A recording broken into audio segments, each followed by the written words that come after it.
Hari Om. Welcome to Wheel of Fortune 1111 by Sharada. ನಿನ್ನೆ ಅಷ್ಟೇ 12 portal ಮುಗ್ದಿದೆ. ಅದರ ಏನು ಎಫೆಕ್ಟ್ ನಿಮ್ಮ ಲೈಫ್ ಮೇಲೆ ಆಗ್ತಾ ಇದೆ, ಅದರಿಂದ ಏನು ಚೇಂಜಸ್ ನಿಮಗೆ ಬರ್ತಾ ಇದೆ, what will be the developments in your life, ಏನು ಚೇಂಜಸ್ ಇದೆ ಅಂತ ಇಲ್ಲಿ ನೋಡೋಣ. Next few months are few days ಅಂತ ಇಲ್ಲಿ ಬಂದಿರೋದು ಏನು ಬಂದಿದೆ ಅಂತಂದರೆ, ನೀವು ಯಾವುದೋ ಒಂದು ಕಾನ್ಫ್ಲಿಕ್ಟ್ಸಲ್ಲೋ ಇದನ್ನು ಈ ಕೆಲಸ ಆಗಲೇಬೇಕು ಅಂತ ಶತಾಯ ಗತಾಯ ನೀವು ಟ್ರೈ ಮಾಡ್ತಾ ಇದ್ರಿ. ಅದು ನಿಮಗೆ ಸಕ್ಸಸ್ ಕೊಡುತ್ತೆ. ಆದರೂ ನಿಮಗೆ ಎಲ್ಲೋ ಒಂದು ಕಡೆ ಮನಸ್ಸಲ್ಲಿ ಇಷ್ಟೆಲ್ಲ ಕಾನ್ಫ್ಲಿಕ್ಟ್ಸ್ ಬೇಕಿತ್ತಪ್ಪ ಅಂತ ಅನಿಸೋ ಹಂಗೆ ಆಗುತ್ತೆ. ಗೆದ್ದಿರ್ತೀರ, ನೀವು ಗೆಲ್ತೀರ, ಆದರೆ ಯಾವುದೋ ಒಂದು ಮೂಲೆಯಲ್ಲಿ ಗೆದ್ದಿದ್ದ ಸಮಾಧಾನ ನಿಮಗೆ ಕಾಣ್ತಾ ಇರಲ್ಲ. ಇನ್ನೂ ಒಂದು ನಿಮಗೆ ಜಾಬ್ ಬೇರೆ ಹೊಸ ನ್ಯೂ ಆಪರ್ಚುನಿಟೀಸ್ ಬರೋ ಚಾನ್ಸಸ್ ಇದೆ.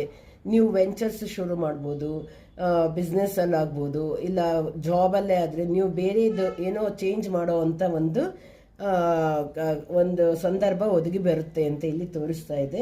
You can move on to a new opportunity ಅಂತ ಇಲ್ಲಿ ತೋರಿಸ್ತಾ ಇದೆ. ನಾಟ್ ಓನ್ಲಿ ದಟ್, ಯೂನಿವರ್ಸ್ ಕಡೆಯಿಂದ ನಿಮಗೆ ಸಂಪೂರ್ಣ ಬ್ಲೆಸ್ಸಿಂಗ್ಸ್ ಇದೆ. Don't worry at all. ನಿಮ್ಮ ಆ್ಯನ್ಸಿಸ್ಟರ್ಸು, ನಿಮ್ಮ ಹಿರಿಯರು, ಅವರು ನಿಮ್ಮನ್ನು ಕಾಯ್ತಾ ಇದ್ದಾರೆ. ಅವರು ನಿಮ್ದು ಯಾವುದೇ ಕೆಲಸಕ್ಕೆ ಯಾವುದೇ ಅಡ್ಡಿ ಆತಂಕ ಬಂದ್ರೂ ಅದಕ್ಕೆ ಖಂಡಿತ ನಿಮ್ಮ ಜೊತೆಗೆ ಇರ್ತಾರೆ ಅಂತ ಇಲ್ಲಿ ತೋರಿಸ್ತಾ ಇದೆ. ನೀವು ಧೈರ್ಯವಾಗಿ ಆರಾಮಾಗಿರಿ. ಸ್ವಲ್ಪ ನಿಮ್ಮ ಇದು ಪೆಂಟಿಕಲ್ಸ್ ಎನರ್ಜಿ ಬಂದಿರೋದ್ರಿಂದ ಇನ್ ರಿವರ್ಸ್ ಬಂದಿದೆ. ನಿಮ್ಮ ಫಿನಾನ್ಷಿಯಲ್ ಸ್ಟೇಟಸ್ ಬಗ್ಗೆ ಒಂದು ಸ್ವಲ್ಪ ಎಚ್ಚರಿಕೆಯಿಂದ ಇರಿ ಅಂತ ಇಲ್ಲಿ ತೋರಿಸ್ತಾ ಇದೆ. ನಿಮಗೆ ಇವತ್ತು ಸ್ವಿಚ್ ವರ್ಡ್ ಹೇಳ್ತೀನಿ. ಅದು 13th and 14th is a very good day. Any blue ಪೆನ್ನಲ್ಲಿ ನಿಮ್ಮ left side of your body ಬರ್ಕೊಳ್ಳಿ 1331-989.